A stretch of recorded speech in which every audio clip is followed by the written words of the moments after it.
such an outcropping of pain pill, basically dispensaries that these pill mills have created is because of a lack of the laws that would regulate them. So at this point in time, the owners of these pill mills don't even have to be physicians. They don't. There is no background checks to determine whether or not they're felons. There's a major concern that some of these, if not a great number of these pill mills, are owned by the mafia or other criminal enterprises. So really without the legal regulation, you're going to have really a wild west of dispensing that's going to go on. And that's why now we're starting to see the progress of the laws coming into effect. Like in Palm Beach, there was currently a moratorium put on by the county commission on any new pill mill being established or any new pain clinics being established until they can really figure out what's going on. And I think what's going to end up happening, just from my own personal view, is that the laws are going to be coming to really try to rein in these. And I have a feeling it's also going to be coming from the physicians themselves who are practicing good medicine.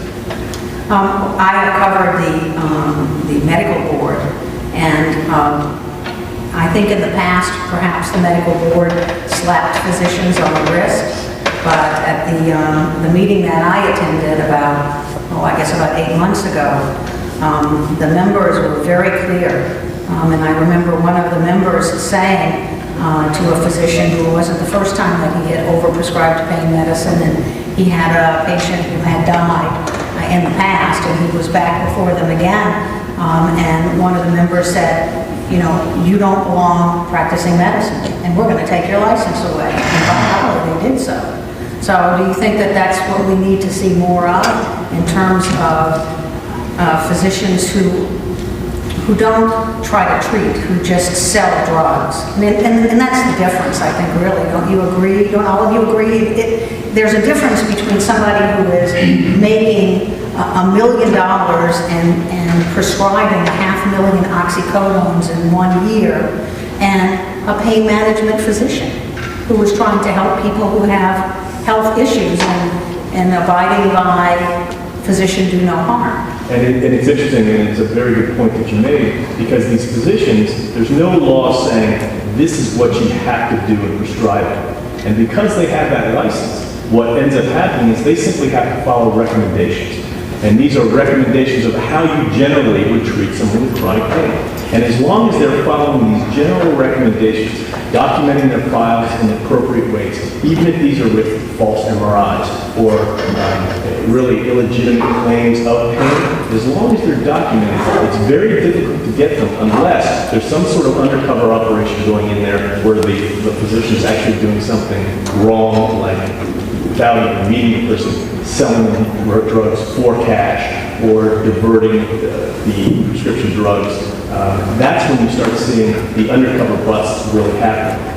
But I also feel that because of the way that these facilities are now operating, where they're so blatantly criminal enterprises, I think they're really hanging red flags on their front doors, and they're going to start being targeted by police, which they already are. Right, that's exactly right. We have it at the local level, but then we saw just last month federal task force really move in on 3 major clinics. All 3 of them happen to be in Palm Beach County. However, the largest of the 3 started in Broward County, and I know that because that was the place that we started seeing people shooting up in the parking lot.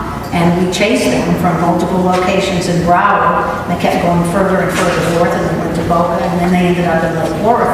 And that's the place where, amongst the 5 physicians on staff, they had given out 2 million oxycodones last year and written prescriptions for who knows how many others.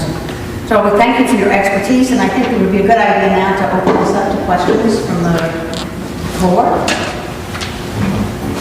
Yes, ma'am. It might be like a very elementary question, but where exactly is the is the benefit for the physicians? Who's paying them? Is it strictly cash?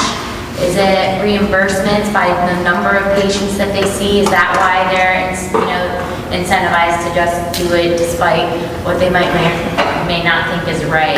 Like, where's the cash flow coming from and going to make it such an issue? Well, these clinics are functioning primarily on a cash basis. Patients are coming in with hundreds and hundreds of dollars in cash and basically buying their medications. In the clinic that Carmel was referring to that got shut down related to work, one of the physicians was getting paid in cash and taking home, I believe the figure was a little over $44,000 per week. So it is a very lucrative